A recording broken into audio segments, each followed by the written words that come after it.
All right. Chapter 13. Do you believe in fairies? The more quickly this horror is disposed of, the better. The first to emerge from his tree was Curly. He rose out of it into the arms of Keko, who flung him to Smee, who flung him to Starkey, who flung him to Bill Jukes, who flung him to Noodler. And so he was tossed from one to another till he fell at the feet of the black pirate. All the boys were plucked from their trees in this ruthless manner, and several of them were in the air at the time, like bales of goods flung from hand to hand. A different treatment was accorded to Wendy, who came last. With ironical politeness, Hook raised his hat to her and, offering her his arm, escorted her to the spot where the others were being gagged. He did it with such an air, he was so frightfully distingué, that she was too fascinated to cry out. She was only a little girl. Perhaps it is telltale to divulge that for a moment Hook entranced her, and we tell on her only because her slip led to strange results. Had she haughtily unhanded him, and we should have loved to write it of her, she would have been hurled through the air like the others, and then Hook would probably not have been present at the tying of the children, and had he not been at the tying, he would not have discovered Slightly's secret, and without the secret, he could not presently have made his foul attempt on Peter's life. They were tied to prevent their flying away, doubled up with their knees close to their ears. Oh wow. And for the trussing of them, the black pirate had cut a rope into 9 equal pieces. All went well until Slightly's turn came, when he was found to be like those irritating parcels that use up all the string in going round and leave no tags with which to tie a knot. The pirates kicked him in their rage, just as you kick the parcel, though in fairness you should kick the string. And strange to say, it was Hook who told them to belay their violence. His lip was curled with malicious triumph, while his dogs were merely sweating because every time they tried to pack the unhappy lad tight in one part, he bulged out in another. Hook's mastermind had gone far beneath Slightly's surface, probing not for effects but for causes, and his exultation showed that he had found them. Slightly, white to the gills, knew that Hook had surprised his secret, which was this, that no boy so blown out could use a tree wherein an average man need stick. Poor Slightly, most wretched of all the children now, for he was in a panic about Peter, bitterly regretted what he had done. Madly addicted to the drinking of water when he was hot, he had swelled in consequence to his present girth, and instead of reducing himself to fit his tree, he had, unknown to the others, whittled his tree to make it fit him. Sufficient of this, Hook guessed to persuade him that Peter at last lay at his misery, but no word of the dark design that now formed in the subterranean caverns of his mind crossed his lips.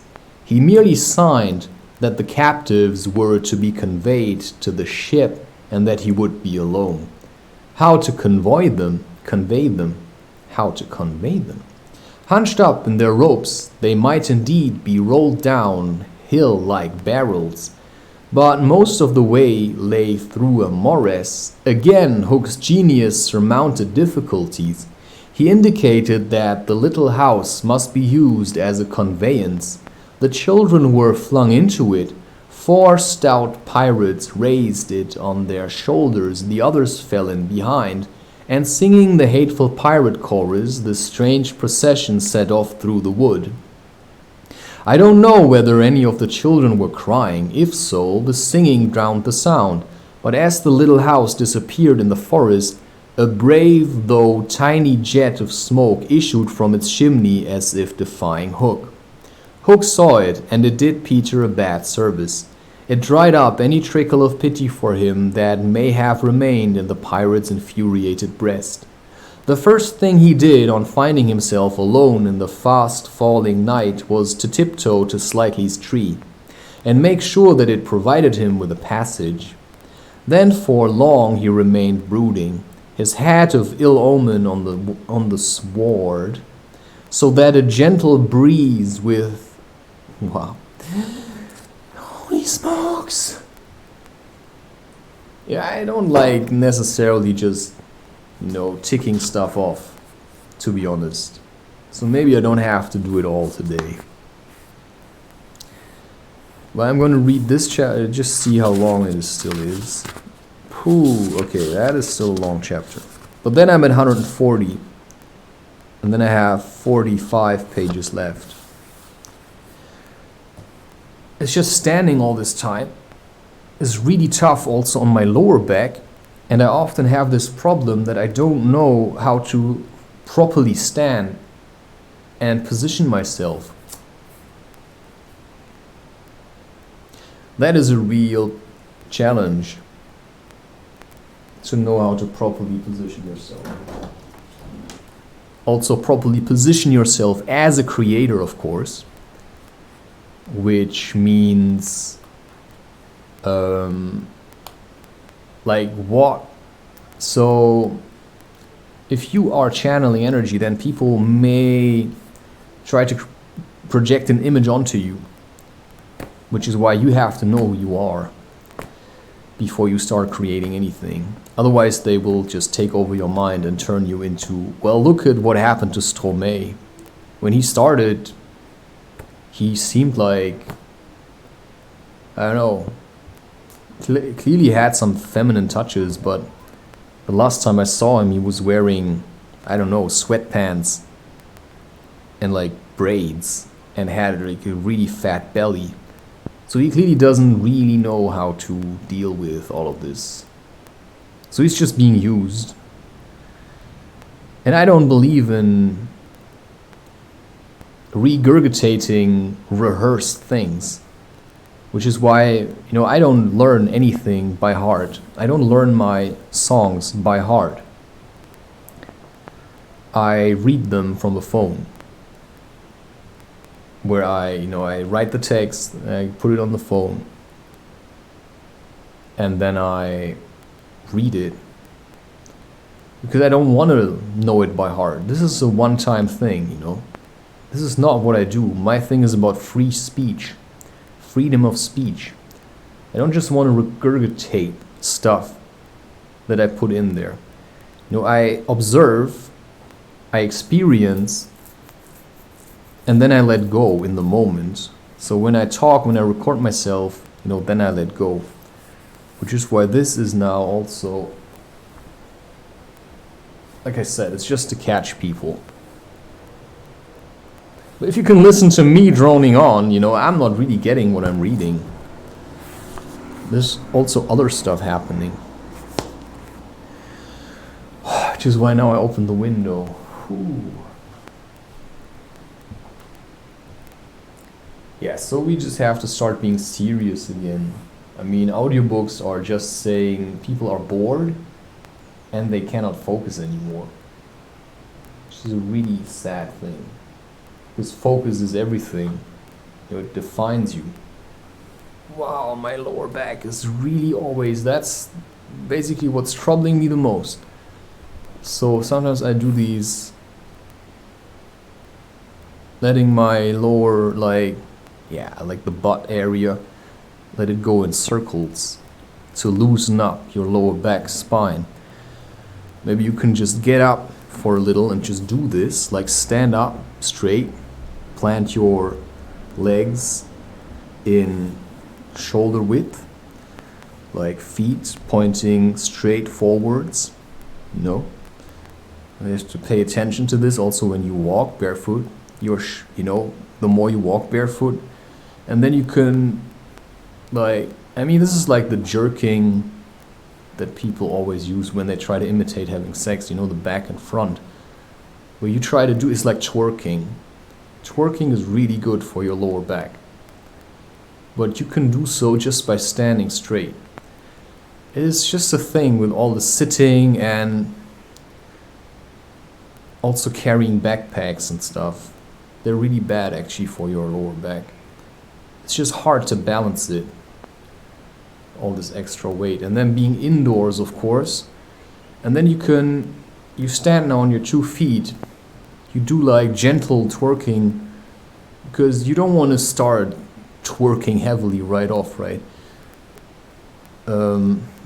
Plus, this heavy twerking is just a sexualized form of opening up your spine.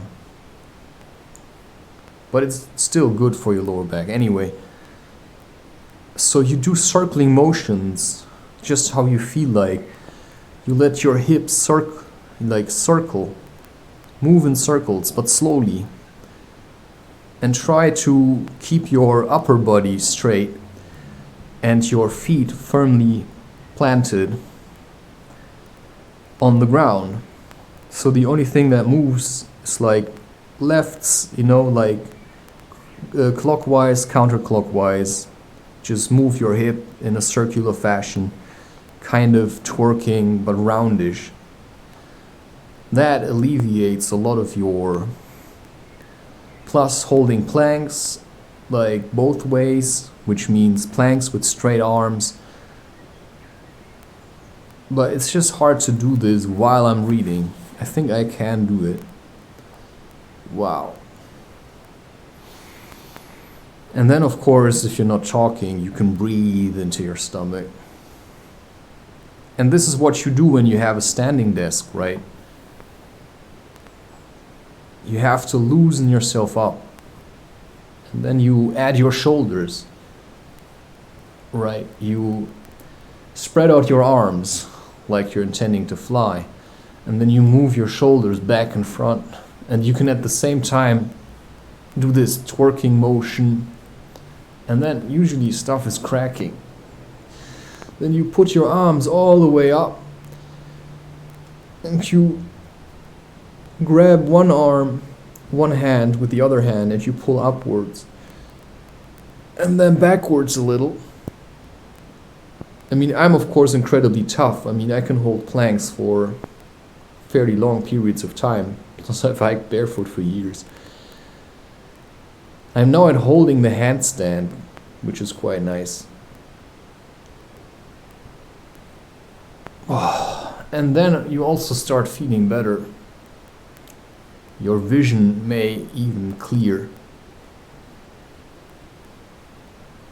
Yeah, and then when you warmed up a little, started to loosen up a little,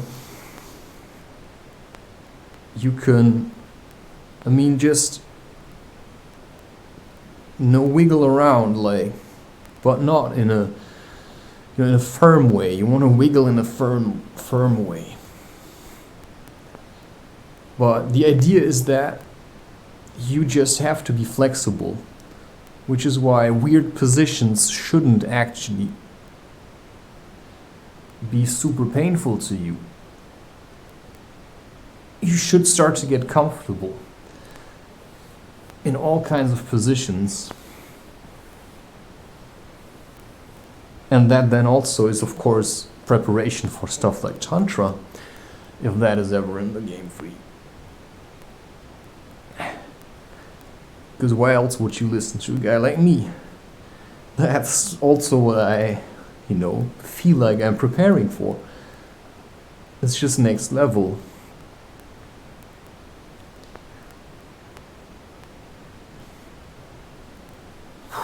Yeah, that's better.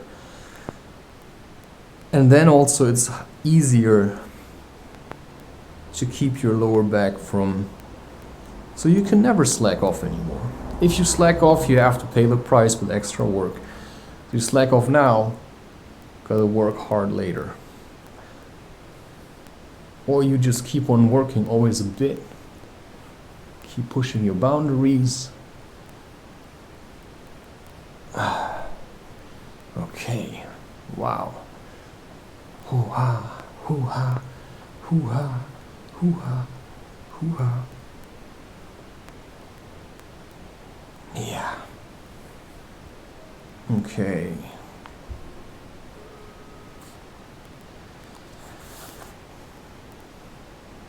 I don't know whether any of the children were crying. If so, the singing drowned the sound. But as the little house disappeared in the forest, a brave, though tiny jet of smoke... Ah, yeah, okay, I've been there already.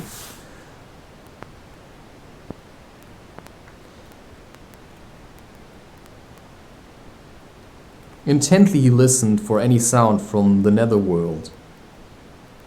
But all was as silent below as above. The house under the ground, and of course contracting your, like, the butt muscles, and then pulling your, like, hips towards the navel while contracting the muscles of your butt. It is incredibly good. Oh my god. Oh my god. It's like, I don't know, these feelings are often so intense. It takes a lot of strength to do these exercises, to be honest. Like properly stretching. Wow.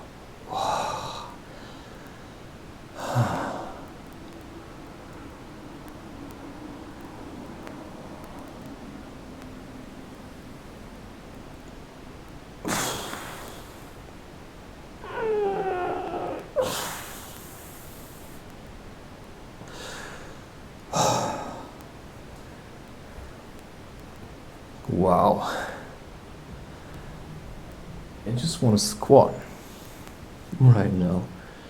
But the microphone is propped. I'm just going to finish this standing and then squat later. Okay, I'm not going to read all of this today, I think. Yeah, otherwise it's too much. Yeah, sometimes I get into this, I'm afraid time's running away. But you don't want to get to that place. You just have to work hard, you know. Take a day at a time.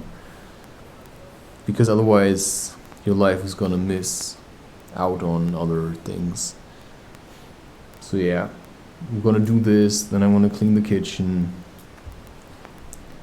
I don't know what to do then. Render videos, clean the apartment. I'll probably eat and sleep. And then get up early tomorrow. Collect some stinging nettles for pesto. And like this wild garlic herb thing. And then have a barbecue. Yeah. With my parents. So it's important. Okay. Intently listened for any sound from the netherworld, but all was as silent below as above. The house under the ground seemed to be but one more empty tenement in the void. Was that boy asleep, or did he stand waiting at the foot of Slightly's tree with the dagger in his hand? There was no way of knowing save by going down. Hook let his cloak slip softly to the ground, and then biting his lips till a lewd blood stood on them. He stepped into the tree. He was a brave man, but for a moment he had to stop there and wipe his brow, which was dripping like a candle. Then silently he let himself go into the unknown. He arrived unmolested at... It's like, diving into the underworld. He arrived unmolested at the foot of the shaft and stood still again, biting at his breath, which had almost left him. As his eyes became accustomed to the dim light, various objects in the home under the trees took shape. But the only one on which his greedy gaze rested, long sought for and found at last, was the great bed. On the bed lay Peter, fast asleep. Unaware of the tragedy being enacted above, Peter had continued for a little time after the children left to play gaily on his pipes. No doubt rather a forlorn attempt to prove to himself that he did not care. Then he Then he decided not to take his medicine so as to grieve Wendy. Then he lay down on the bed outside the coverlet to vex her still more, for she had always tucked them inside it, because you never know that you may not grow chilly at the turn of the night. Then he nearly cried, but it struck him how indignant she would be if he laughed instead. So he laughed a hearty laugh and fell asleep in the middle of it. Yeah, I mean, he brought it about himself also, by simply being reluctant to let go of his trauma, right? I mean,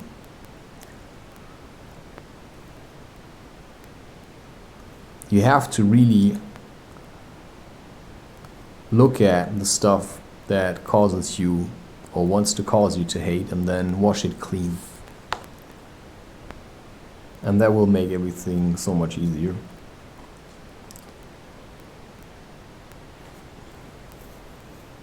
Sometimes, though not often, he had dreams, and they were more painful than the dreams of other boys. For hours he could not be separated from these dreams, though he wailed piteously in them. They had to do, I think, with the riddle of his existence. At such times it had been Wendy's custom to take him out of bed and sit with him on her lap. What? Soothing him in dear ways of her own invention. And when he grew calmer, to put him back to bed before he quite woke up, so that he should not know of the indignity to which she had subjected him. But in this occasion he had fallen at once into a dreamless sleep. One arm dropped over the edge of the bed, one leg was arched, and the unfinished part of his love was stranded on his mouth, which was open, showing the little pearls. Thus defenseless Hook found him. He stood silent at the foot of the tree, looking across the chamber at his enemy. Did no feeling of compassion disturb his somber breast? The man was not wholly evil. He loved flowers, I have been told, and sweet music. He was himself no mean performer on the harpsichord.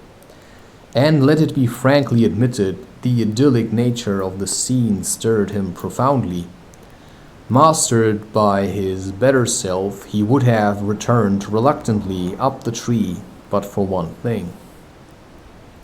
What stayed him was Peter's impertinent appearance as he slept. The open mouth, the drooping arm, the arched knee. They were such a personification of cockiness as, taken together, will never again, one may hope, be presented to eyes so sensitive to their offensiveness. So this, like, it actually rhymes a bit. So you can write stories without making it a rhyme and still it rhymes. The open mouth, the drooping arm, the arched knee, they were such a personification of cockiness as, taken together, will never again, one may hope, be presented to eyes so sensitive to their offensiveness. You see? Sensitiveness, so sensitive to their offensiveness. Yeah, I can hear it. They steeled Hook's heart. If his rage had broken him into 100 pieces, every one of them would have disregarded the incidents and leapt at the sleeper. Though a light from the one lamp shone dimly on the bed, Hook stood in darkness himself, and at the first stealthy step forward he discovered an obstacle. The door of Slightly's tree. He did not entirely fill the aperture, and he had been looking over it. Feeling for the catch, he found to his fury that it was low down, beyond his reach. To his disordered brain it seemed then that the irritating quality in Peter's face and figure visibly increased, and he rattled the door and flung himself against it. Was his enemy to escape him after all? Well, what was that? The red in his eye had caught sight of Peter's medicine standing on a ledge within easy reach. He fathomed what it was straight away, and immediately he knew that the sleeper was in his power. Lest he should be taken alive, Hook always carried about his person a dreadful drug, blended by himself of all the death-dealing rings that had come into his possession. These he had boiled down into a yellow liquid quite unknown to science, which was probably the most virulent poison in existence. 5 drops of this he now added to Peter's cup. His hand shook, but it was in exultation rather than in shame. As he did it, he avoided glancing at the sleeper, but not lest pity should unnerve him, merely to avoid spilling. Then one long, gloating look he cast upon his victim, and turning, wormed his way with difficulty up the tree, and also in a way leaving it up to chance, how evil it might seem, but no, he could have made sure. No. But it's still evil, in a way, of course. But, I mean, Peter also used him as an outlet before, right? So neither of them apparently was willing to bury their war, devotion to war or something, which is of course always an inner battle. Okay, 5 drops.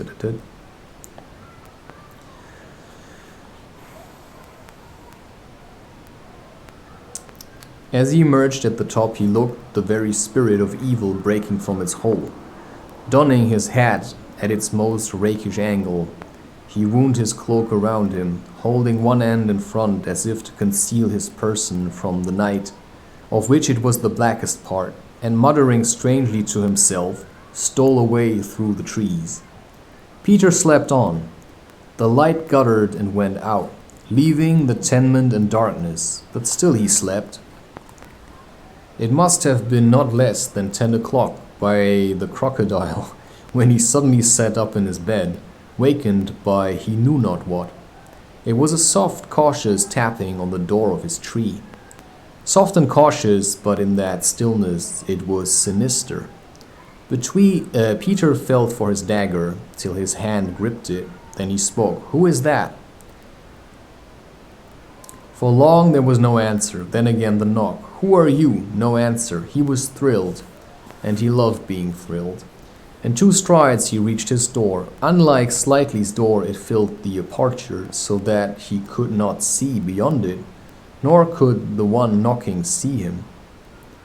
"I won't open unless you speak," Peter cried. Then at last the visitor spoke in a lovely bell-like voice. "Let me in, Peter." It was Tink, and quickly he unbarred to her. She flew in excitedly, her face flushed and her dress stained with mud. "What is it?"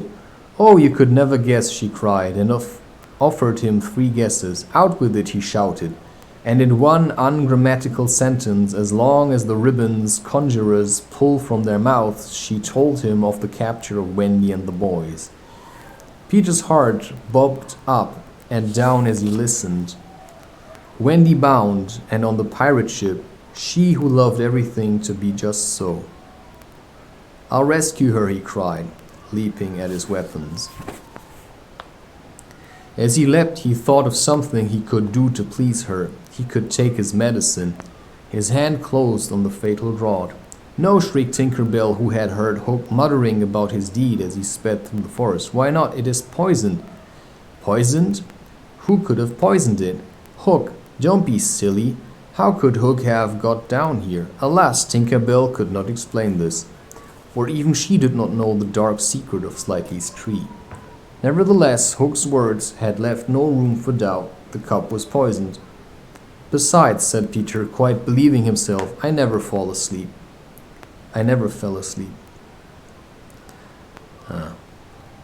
No pride, or false pride. He raised the cup. No time for words now, time for deeds. And with one of her lightning movements, Tink got between his lips and the draught and drained it to the dregs. "Why, Tink, how dare you drink my medicine?" But she did not answer. Already she was reeling in the air. "What is the matter with you?" cried Peter, suddenly afraid. "It was poisoned, Peter," she told him softly, "and now I am going to be dead."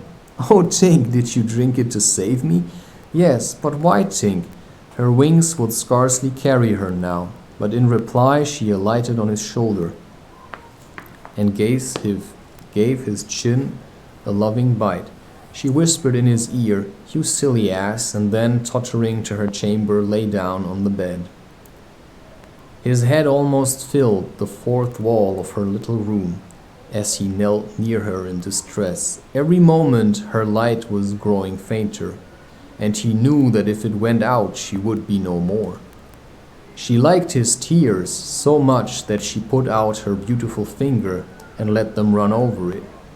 Her voice was so low that at first he could not make out what she said. Then he made it out. She was saying that she thought she could get well again if children believed in fairies. Peter flung out his arms.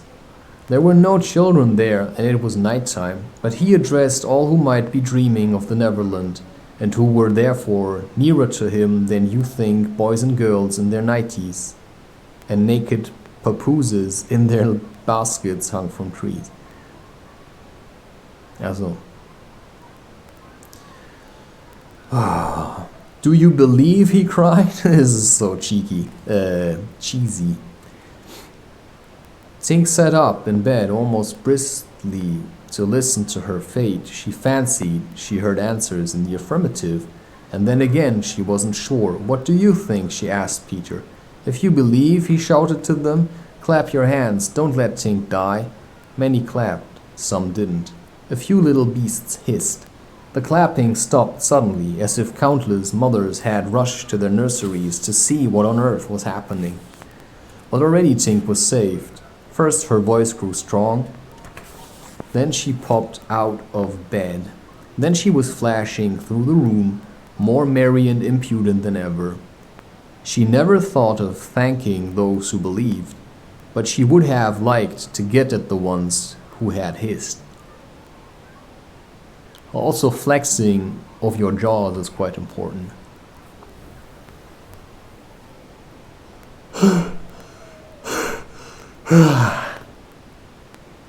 Wow. I'm just pushing my limits again. I just didn't think I would be doing this. But this is the last chapter for today. And then I have 40 pages left. That's okay for a session. Plus with all the rendering. Yeah. I have to clean my stuff now. This is still 1 page left though. Yeah, 1 1/3. 1/1/3 pages. Oh, Junge. Then she was flashing through the room, more merry and impudent than ever. She never thought of thanking those who believed, but she would have liked to get at the ones who had hissed. And now to rescue Wendy. The moon was riding in a cloudy heaven when Peter rose from this tree, but girt with weapons and wearing little else, to set out upon his perilous quest.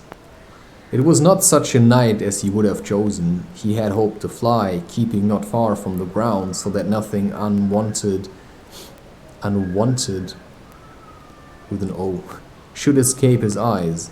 But in that fitful light, to have flown low would have meant trailing his shadow through the trees, thus disturbing the birds and acquainting a watchful foe that he was astir. Yeah, I don't actually know what the consequence is. I have once met a channel. He was reading books that weren't in the public domain, and he even realized it, but he simply continued to read these books. He said it in one of these recordings. But I'm not sure what the consequence truly is. So I wouldn't do that. I would read public domain books. There are enough good public domain books. Plus you can always then say, hey, I'll just wait till it becomes public domain and then I'll read it. That's just my perspective. So I'm glad I realized that I was chasing I had to slow down again. But sometimes the fear just takes hold of you. I still have a page to read. Just would like to get this off my chest. So, I often get into these, like, you relax and then you're not. So you have to watch out, is all I'm saying. Yeah, you can channel fear into creation. It's just energy. But then you have to throttle it so that you also have energy left to make a meal and stuff, right?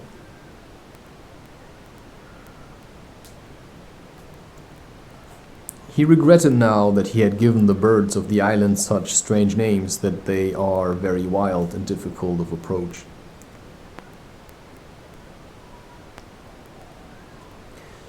There was no other course but to press forward in redskin fashion, at which happily he was an adept. But in what direction, for he could not be sure that the children had been taken to the ship. A slight fall of snow had obliterated all footmarks, and a deathly silence pervaded the island, as if for a space nature stood still in horror of the recent carnage. He had taught the children something of the forest lore that he had himself learned from Tiger Lily and Tinker Bell, and knew that in their dire hour they were not likely to forget it. Slightly, if he had an opportunity, would blaze the trees, for instance. Curly would drop seeds, and Wendy would have her handkerchief at some important place. But morning was needed to search for such guidance, and he could not wait. The upper world had called him, but would give no help. The crocodile passed him, but not another living thing, not a sound, not a movement.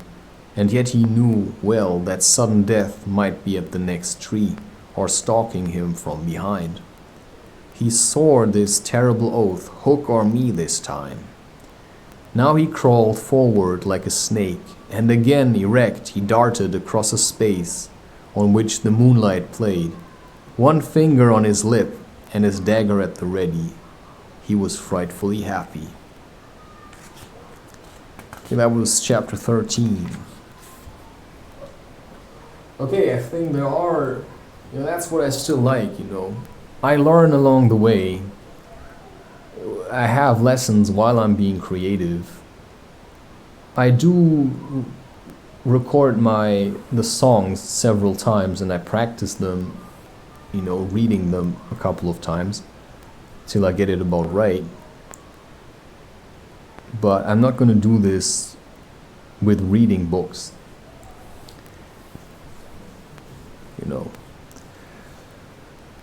Plus, I don't see just reading books. If it's enough for you, then do it. But it's better to write. So you can read books to learn from authors that inspire you how to write. For me, one thing that I find hard is dialogue, and character development and stuff.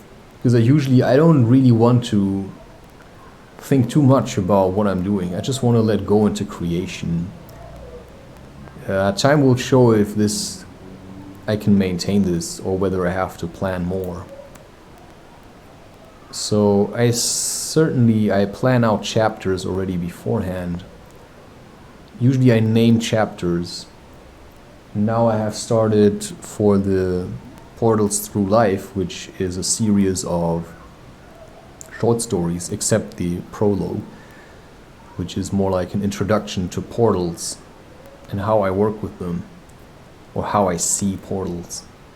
Whether they're real is in that sense irrelevant. They feel real to me. But in the end, it's just an image in your mind that helps you to progress, to see portals like loopholes, right, where you can break the 8, to continue.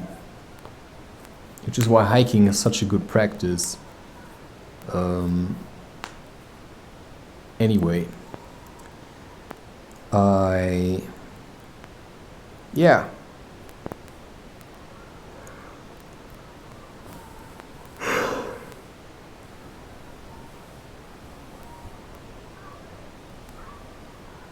Yeah, life is simply too strange.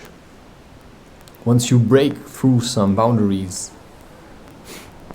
nothing really will make ever sense again. But you're still here, and what you see is still there, you can touch it. Everything else is just the past or the future, but you have to choose in the moment. Which is why now I try to say, hey, I'm just gonna push this through, and then I said, yeah, forget it, man. I'll be terrible. I'll feel terribly dead afterwards. So now I have to take my time, pick myself up. Tomorrow I'll have a day off. And then on Thursday, I can continue. I also decided to reduce my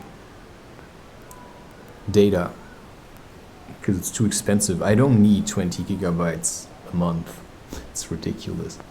So I'll reduce it to 5, which saves me €5 every month. That's a meal. I mean, that's 2 1 kilo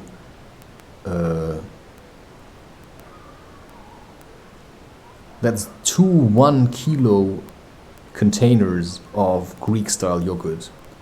I mean, that's like 2 meals, 3 meals, yeah, more. You know, you can eat it with potatoes, you can eat it with lots of stuff. Make tzatziki out of it, whatever. Just eat it like this.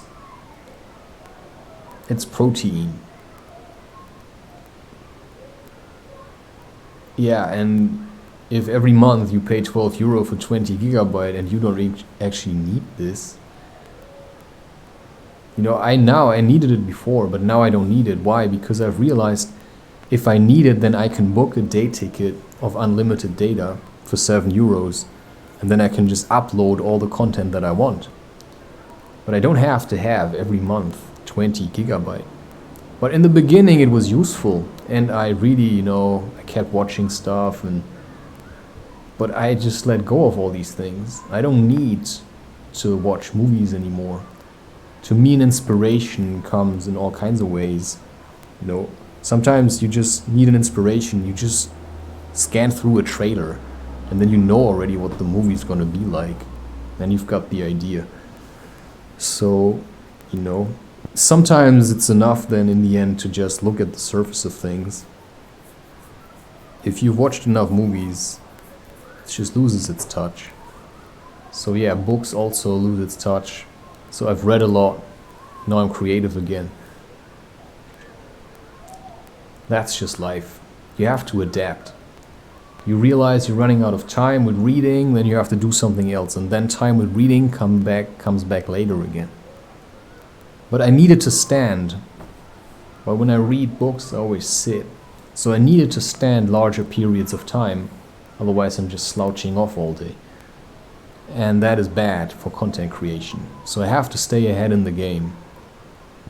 Because if I know that this is done, then I can also plan other things, continue working on other things. Like I said, you have to have your own plan for how this can work. And I believe still the hardest part is to simply, you know, to stop, let's say, making music for some time, to allow yourself to grow and develop, and then pick up maybe a project you already started at a later stage. That is incredibly hard. Because you often feel like it's like a relationship, you know, it's just ended. When are you gonna pick this up again? Are you ever gonna pick this up? And then suddenly you start again, and it's usually a bit heavy, you know. But that's also how it's supposed to be. Because you are now a new person. Even after having listened to this, I mean, you cannot convince yourself any longer that you don't change. Listening to this will have introduced at least some new ideas into your mind, and that's what you need.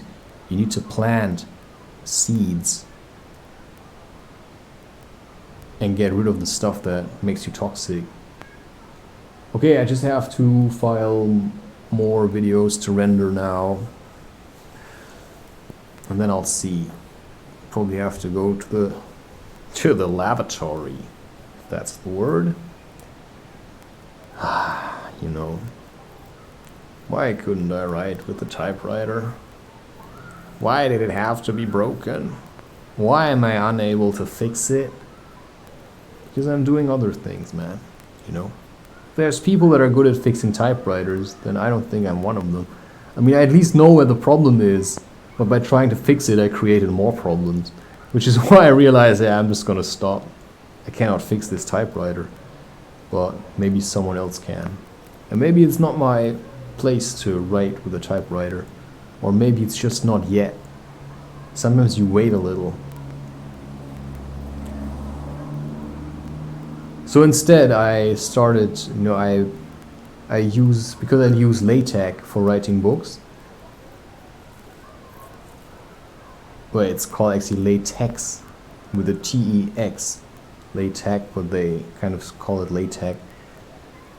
And using LaTeX means scripts. You're writing with scripts, and it gives you a PDF directly. So you have to know the language, like commands and stuff. So you don't drag an image into this, you write, you know, / include graphics, and then like the bracket, the square bracket, you say like width, text width. So it's all commands.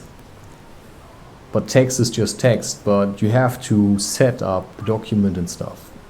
It's like yeah, it's nice. I like it. I like script-based programs.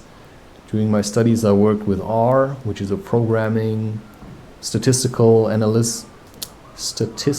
analytical statistics thing. And I also had to let go of this because my mind started running its own statistics, which is emotional, right?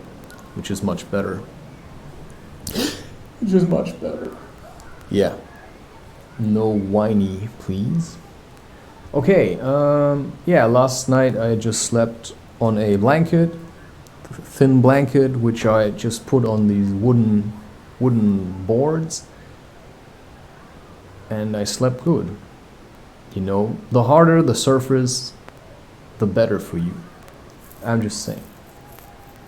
And that also prepares you for sleeping, you know, outside, if that should ever be in the book for you.